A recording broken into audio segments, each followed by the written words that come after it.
मैंने अपनी लाइफ में नोटिस किया है कि छुटकारा जो है वो बिल्कुल उन्हीं लोगों को मिलता है जो आत्मा को फॉलो करते हैं, जो पवित्र आत्मा को फॉलो करते हैं, वही छुटकारे में, रियल छुटकारे में एंटर करते हैं। आज जो आप सिस्टम देख रहे हैं चर्च में, सब जगह आप बड़े बड़े सिस्टम को बनता हुआ देख रहे हैं, लेकिन पहले ऐसा नहीं था। इतनी बड़ी चर्च होने के बावजूद भी किराए पर साउंड आता था। हम अपना साउंड परचेज नहीं कर पा रहे थे, इतना पैसा भी नहीं था चर्च के पास, क्योंकि चर्च से कोई डोनेशन नहीं मांगी जाती थी, कुछ नहीं था, बस लोग आके डाल जाते थे, ठीक है, कुछ नहीं है तो ना सही, ऐसा चलता रहा कितने साल। तो मैं साउंड के लिए पैसे इकट्ठे करता था कि अभी 50,000 हो गया, अभी 1,00,000 हो गया। और एक दिन परमेश्वर ने मुझसे रात को मिडनाइट के टाइम बात की कि अभी उठ और जितना पैसा तेरे पास है उसे अभी कंप्यूटर से ट्रांसफर कर। उस समय उस अकाउंट में मैंने इंटरनेट बैंकिंग रखी थी। तो रात को 12 बजे मैं उठा और मैंने कहा परमेश्वर ये पैसा तो सेव करने के लिए, ये पैसा तो मैं तेरे ही भवन का साउंड जो है उसे बाय करने के लिए मैं जोड़ रहा हूं। मुझे 6-7 लाख तब चाहिए था, 10-12 साल पहले 10 लाख में साउंड आ जाता था। तो तब मैंने कहा परमेश्वर ये तो तेरे साउंड को परचेज करने के लिए। परमेश्वर ने कहा इसे अभी बोना है।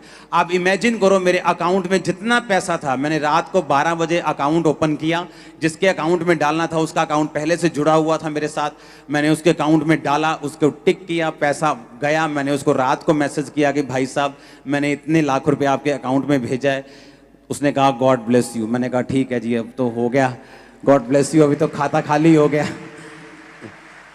इमेजिन करो थोड़े दिन में ही एक फैमिली मुझसे मिलने के लिए आई और उस फैमिली ने कहा कि परमेश्वर ने हमारे दिल में डाला है कि हमारे पास एक प्लॉट है, हम उसे बेचकर हम आपको देना चाहते हैं कि आप साउंड परचेज कर लो।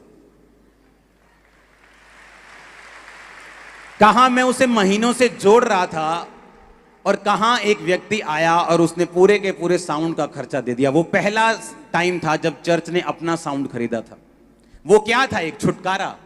आज चाहे उस पैसे की आज उतनी वैल्यू नहीं, वो उतने पैसे के शायद 4 माइक आए, आज 1.5-2 लाख का माइक है, पर उस समय वो एक छुटकारा था मेरे लिए। आप कितने मेरी बात को समझ रहे हैं? मेरे लिए वो बड़ा छुटकारा था कि मेरी चर्च किराए से फ्री हो गई, अब किराए का पैसा मैं दरी में लगाऊंगा, मैं चर्च को बनाने में लगाऊंगा। मेरे लिए वो छुटकारा था। लेकिन परमेश्वर ने वो छुटकारा मुझे इसलिए नहीं दिया कि मुझे साउंड की जरूरत थी। जब मैंने विश्वास के कदम को उठाया तो परमेश्वर ने वो छुटकारा दिया। आप मेरी बात समझ रहे कि नहीं? जब चर्च शुरू हुई 2007-8 में, 7 में मैं खामरा में आया, 8 में चर्च शुरू हुई, 3 लोग थे चर्च में। मैं ही चाय बनाने वाला था, मैं ही चाय बांटने वाला था, मैं ही दरी बिछाने वाला था, मैं ही दरी उठाने वाला था, मैं ही टेंट मैन था, मैं ही प्रीचर था, मैं ही क्लीनर था, सारा कुछ मैं ही था। हालेलुया। जब लोग आने वाले होते थे दरी भी मैं बिछाता था, पुलपट भी मैं ही लगाता था। साउंड तब जरूरत थी नहीं 3 लोगों में।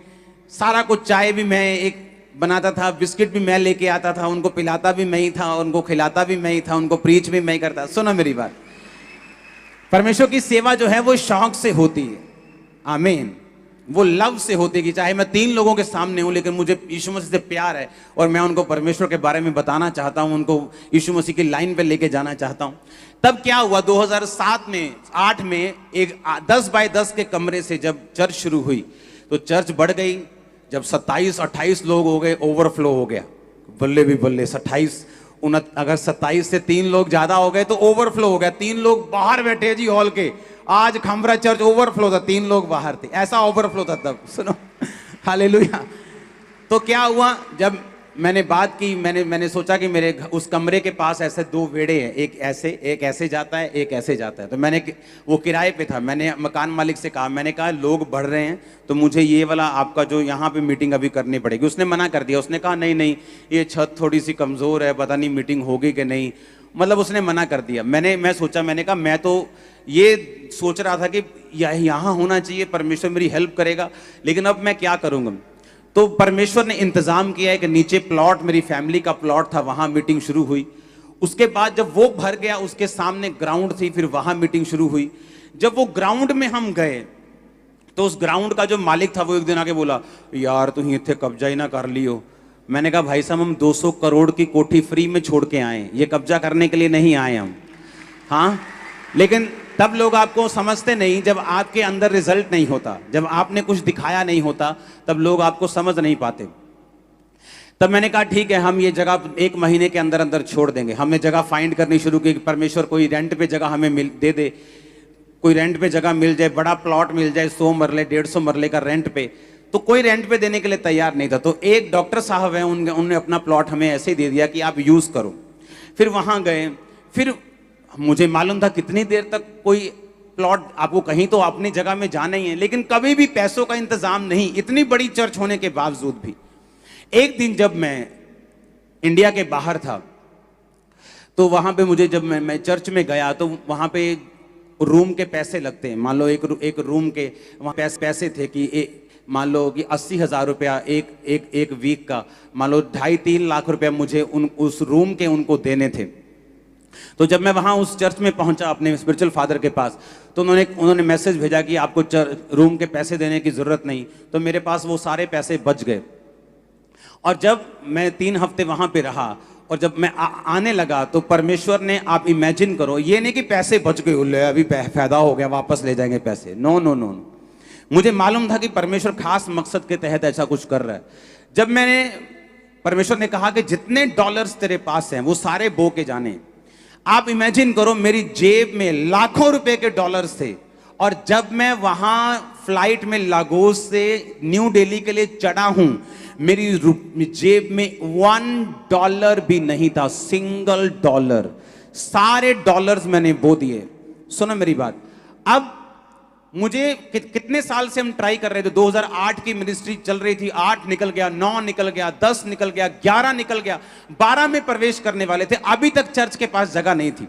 ये नहीं कि हमें चाहिए, बहुत ज्यादा जरूरी चाहिए, इसका मतलब ये नहीं परमेश्वर हमें दे देगा जब तक हम विश्वास के कदम नहीं उठाते। जब मैंने वहां पे एक बड़ा बीज बो दिया और इतना विश्वास के साथ कि परमेश्वर वापसी में अगर कोई काम पड़ गया तो तू जिम्मेवार है, मुझे मेरी जेब में एक भी पैसा नहीं है, आया तो मैं लाखों रुपए के साथ का, तेरी जिम्मेवारी है। इमेजिन करो, जब मैं वापस आया, परमेश्वर ने इंतजाम बनाए। 2012 के लिए परमेश्वर ने, फर्स्ट टाइम था जब चर्च अपनी जगह में गई थी। उसके बाद जब वो जगह जहां पे ली गई, उसके साथ वाली जगह ली, लेकिन वो साथ वाली जगह झगड़े वाली थी। वो बोलता था मेरी है, जिसको हमने पैसे दिए वो बोलता था मेरी है, कि प्रवासी लैनी नहीं जगह, साढ़े पैसे वापस करो। हमने वो जगह बेच की। 2014 में हम फिर इधर आए जहां आप बैठे हैं। आप मेरी बात समझे कि नहीं? मेरा छुटकारा मैं आपको इसलिए बता रहा हूं कि कैसे हुआ। बाइबल कहती है छुटकारा सिर्फ चाहने से, या मैं कितना दुखी हूं, या मुझे कितनी जरूरत है, इस चीज से कभी नहीं होता। हमें विश्वास के कदमों को उठाना पड़ता है, हमें व्यभिचार छोड़ना पड़ता है, हमें पाप छोड़ना पड़ता है, हमें बोना पड़ता है, हमें टाइथ निकालना पड़ता है, हमें ऑफरिंग्स को बोना पड़ता है, हमें परमेश्वर को अपनी जिंदगी समर्पित करनी पड़ती है, हमें अपनी जिंदगी से डर निकालना पड़ता है। बहुत सारी चीजें हैं जो छुटकारा मायने जिससे छुटकारा आता है। वो छुटकारा किस तरह आएगा वो मायने रखती हैं चीजें। हालेलुया।